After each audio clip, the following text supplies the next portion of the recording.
Kahit may mga pilit na nang iintriga sa Francet love team ay tahimik lang ang mga ito. Ayaw ngang pumatol nila Francine Diaz at Seth Fidelin sa mga intrigang hindi naman talaga makakatulong sa kanilang mga karir, pati sa kanilang love team. Saka sa sobrang busy ng magka-love team ay wala ngang dahilan para patulan pa nila ang mga negatibong intriga. Anyway, nitong Webes nga ginanap ang script reading ni na Francine, Seth at iba pang cast ng My Future You movie ng Regal Entertainment, INC. Magkatabi nga sina Francine at Seth habang nakikipag-trollline sa iba pang cast ng kanilang pelikula. Sabi nga ng ibang nandoroon, perfect daw na ang Francette ang mga bida sa My Future You. After nga nila ng script reading ng Francette ay nakachikan sila ng abante at sinabing kung ang fans nila excited na sa first movie nila na ipapalabas sa mga sinehan, sila raw mismo ay hindi na rin makapaghintay.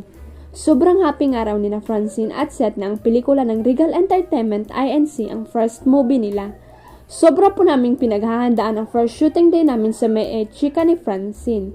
Sabi naman ni Seth, gagawin daw nila ang lahat-lahat para maging maganda ang My Future You.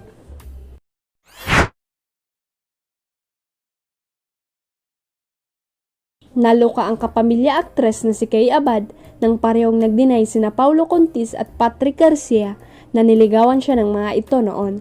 Sabi ni Kay habang natatawa, sumama raw talaga ang loob niya nang itanggi ng dalawang aktor na pinurman siya ng mga ito noong kabataan nila.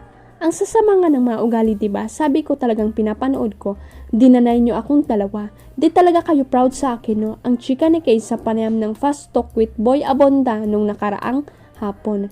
Patuloy ng aktres, sa bagay, maiintindihan ko kung maliling ka kay Ann Curtis. Mas pipiliin kong maling ka kay Ann Curtis kisa kay Kay Abad.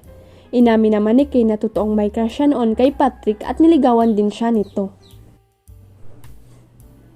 Mabait talaga si Lord sa akin, binibigay niya talaga yung mga gusto ko, so niligawan ako ni Patrick. Hindi na lang siya natuloy, anya pa, pero hindi na sinabi ang rason kung bakit ito naudlot. Nagtry din daw si Paulo manligaw sa kanya pero binasted niya ito dahil sa kanilang pagkakaibigan. Feeling niya mas okay kung magiging friends lang sila ng controversial na aktor. Kay Paulo, ang naalala ko, tinanong niya ako kung pwede siyang manligaw but I said no because we're friends. This was after John Lloyd Cruz, ex-jowa niya. And then while we're doing tabing ilog, yun na, nagtanong siya. Sabi niya, Kay, pwede ba kitang ligawan? Sabi ko kay Paulo, magkaibigan tayo, anya pa. Pero crush din daw niya noon si Paulo, mabait talaga si Lord, pero medyo nalilate lang si Lord ng bigay.